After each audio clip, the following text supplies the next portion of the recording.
اس لیے فرمایا پہلے اندر کو صاف کر تاکہ تمہاری سلیکشن بھی صاف ہو جائے. ہماری سلیکشن میں مسائل کیوں پیدا ہوتے؟ کیونکہ اندر نجس ہے. اب ظاہر ہے برائی برائی کو کھینچتی ہے، اچھائی اچھائی کو کھینچتی ہے. تو اگر وجود اندر سے اچھا ہے تو یہ آٹومیٹیکلی اچھی چیزوں کی طرف کیا ہوتا جائے گا؟ اٹریکٹ ہوتا جائے گا. اور یہ وجود میلا کیوں ہوتا ہے؟ کیونکہ میں نے کہا اگر وجود میں شہوت کا غلبہ ہے. دیکھیے بخار کیوں ہوتا ہے؟ آپ کو کسی چیز کا غلبہ ہوتا ہے بخار ہو جاتا ہے. سردی یعنی گرمی کا موسم، ایک بندہ سردی سے پریشان ہوتا ہے، کمبل پہنا ہوتا ہے، کیونکہ اس کے وجود کا سسٹم خراب ہو جاتا ہے نا، کسی چیز کا غلبہ ہو جاتا ہے، اب اس کو سردی لگنے لگتی ہے. اسی طرح جس کے اوپر شہوت کا غلبہ ہے یہ بھی ایک طرح کا بیمار ہے.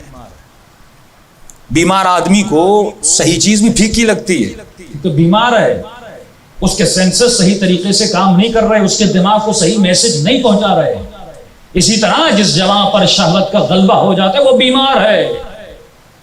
اس حالت میں اسے نہیں پتا لگتا کہ میں کیا دیکھ رہا ہوں. تو جس طرح جسم کی بیماریوں کا علاج ہے، ڈاکٹرز ہیں، اسی طرح شہوت کا بھی علاج ہے.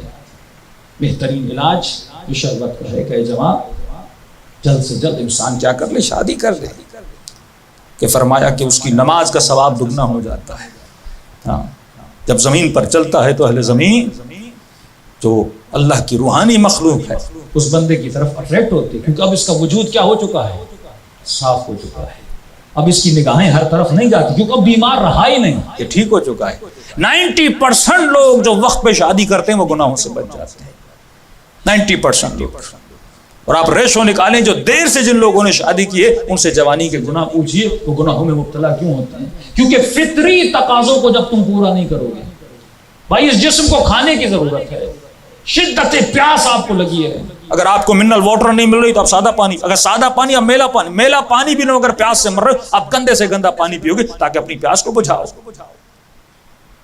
تو آپ کیوں اپنے بچوں کے لیے صاف پانی پرووائڈ نہیں کرتے؟ کیوں اپنے بچوں کے لیے اچھی غذا پرووائڈ نہیں کرتے؟ اور اگر تم وقت پہ اس بچے کی غذا کو پرووائڈ نہیں کرو گے، دشمن نے کئی کھانے پرووائڈ کیے ہوئے ہیں اس کی شہوت کو بجھانے کے لیے، حرام کے راستے پرووائڈ کیے ہوئے ہیں. ان کی دکانیں چلتی ہی تب ہیں جب یہ جمع شہوت میں رہے. یہ فلمیں، یہ انٹرٹینمنٹ، یہ گندی چیزیں کب بکتی ہیں؟ اگر ڈیمانڈ ہی نہ ہو تو بکے. ہم بڑھاس دیتے ہیں معاشرے میں شیطان کو، ہم اس کی ڈیمانڈ کو اتنا بڑھاتے ہیں کہ وہ زیادہ سے زیادہ موویز بناتا ہے، کریشن کرتا ہے، اس کے لیے خوراک بناتا ہے. اسے پتا ہے کہ معاشرے میں اس خوراک کی ضرورت ہے، میرے خریدار موجود ہیں. تو جب امام زمانہ کا نظام ہوگا مولا ڈیمانڈ ہی ختم کر دیں گے. جب ڈیمانڈ ختم ہوئی تو پھر کارخانے بنائیں گے کیوں جبکہ کوئی خریدار ہی نہیں ہے؟ تو آپ کا کام یہ ہے کہ آپ دیکھو اس کے وجود میں کس چیز کی ڈیمانڈ ہے، فوراً اس کی ڈیمانڈ کو پورا کرو. اگر پورا نہیں کرو گے تو فرمایا وہ حضرت یوسف بھی ہوں تو فرماتے ہیں الا ما رحم ربی ان نفس لامارۃ بالسوء. یہ نفس امارہ انسان کو تباہی کی طرف لے جاتا ہے. صرف وہی بچتا ہے جس پر خدا رحم کرتا ہے. یوسف جیسا نبی کہے کہ اگر خدا مجھ پر رحم نہ کرتا. تو عزیزان محترم یہ کب ہوگا؟ جب انسان اپنی آنکھوں کو پاک کرے گا. دیکھے معاشرے میں کیا چل رہا ہے، لاکھوں گھر تباہ و برباد ہو گئے، جوانوں کی زندگیاں تباہ و برباد ہو گئی، غلط چیزوں میں پڑ گئے. عجیب انسان ہے کہ بیٹے کو یونیورسٹی تو بھیجتا ہے، آپ پیٹرول پمپ پہ 10 منٹ کے لیے بھی گاڑی کھڑی کرو تو پیٹرول پمپ والے کہتے ہیں سگریٹ نہیں جلانی. آپ بولو نہیں میں گاڑی کے اندر ہوں یہاں آگ نہیں کا، نہیں، کیونکہ یہ وہ مادہ ہے، مٹیریل ہے، اگر اس کو چنگاری بھی لگ گئی تو یہ جل جائے گا. لہذا ہم رسک نہیں لے سکتے، چاہے آپ گاڑی کے اندر ہی کیوں نہ ہو، پھر بھی یہ رسک ہے. 0.5% بھی رسک ہے کہ یہاں پر آگ لگ سکتی ہے، لہذا سگریٹ نہیں جلاؤ. اور مولا فرماتے ہیں جس ماحول میں ایک مرد اور ایک خاتون ہو، وہ چاہے مسجد کا ماحول ہو، جلوس کا ماحول ہو، یونیورسٹی کا ماحول ہو، اسکول کا ماحول ہو، آپ کے جاب کا ماحول ہو، کوئی بھی ماحول ہو جہاں پہ مرد اور عورت ہے، فرمایا تیسرا شیطان ہوتا ہے. نہ خود پہ اعتبار کرنا نہ کسی اور پہ اعتبار کرنا. یہ نفس نہ مولوی کو جانتا ہے، نہ بوڑھے کو جانتا ہے، نہ جوان کو جانتا ہے، ہر کسی کے اندر ہے۔ بڑے سے بڑے عابد اس کے دھوکے میں آ گئے، بڑے سے بڑے عالم اس کے دھوکے میں آ گئے، کیونکہ جس نے اس کو تھوڑی سی چھونٹ دے دی اور اس کے جھانسے میں آ گیا، وہ تباہی کی طرف چلا جاتا ہے۔ گمراہی کے لیے وقت نہیں لگتا، لمحے ہوتے ہیں۔ ایک لمحہ انسان کو تباہ کرتا ہے اور ایک لمحہ انسان کو حر بناتا ہے۔ تو اصل ہے کہ بچوں کو یہ سکھاؤ کہ بیٹا جس چیز کو سلیکٹ کر رہے ہو وہ تمہاری اوقات ہے، وہ تمہاری قیمت ہے، اور تم اتنے سستے نہیں ہو کہ خود کو شیطان کے آگے بیچ دو۔ اپنا خریدار شیطان کو نہیں مناؤ، تیرا ایک اور بھی خریدار ہے جس کا نام امام زمانہ ہے۔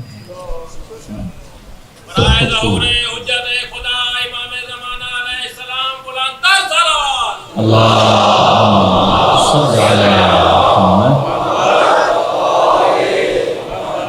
کچھ ایسے ایشوز بھی ہیں جو ہم ممبر سے بتا نہیں سکتے۔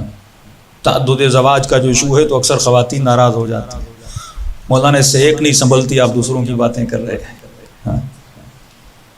تو میں اکثر مومنوں کو کہا کرتا ہوں پھر آپ لوگوں کا ہوگا کیا جب امام زمانہ آئیں گے؟ وہ تو ایمان کا زمانہ ہے، وہ تو تنظیف نفس کا زمانہ ہے، وہ تو عدالت کا زمانہ ہے، وہ تو طہارت کا زمانہ ہے۔ تو ٹوٹل جو اسٹرکچر ابھی بنا ہوا ہے نا امام کے زمانے میں، یہ اسٹرکچر نہیں ہوگا، کیونکہ گناہ سے بچنا ہے تو پھر جو نظام الہی ہے جس پہ گنجائش نہیں ہے اس منبر سے گفتگو کی جائے، جا کر اسٹڈی کیجئے، تب جا کے اس معاشرے میں صلاح و بہبود آتی ہے۔ لیکن ہم اس نوجوان کو یونیورسٹی بھیج دیتے ہیں، اس میدان میں جو میدان شہوت ہے، مکس گیدرنگ میں، کو ایجوکیشن میں اس کو بھیج دیتے ہیں، اور توقع یہ کرتے ہیں کہ یہ جوان بچ جائے۔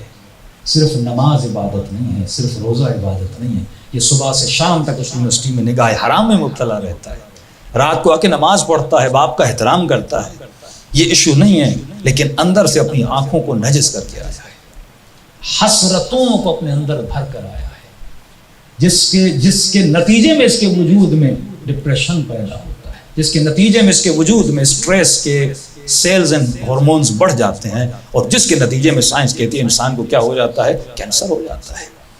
یعنی دین پر اگر کوئی عمل کرے تو اس کی زندگی دنیاوی جسمانی زندگی بھی بنتی ہے اور اس انسان کی اخروی زندگی بن جاتی ہے۔ صلوات پڑھیں محمد وعلی محمد۔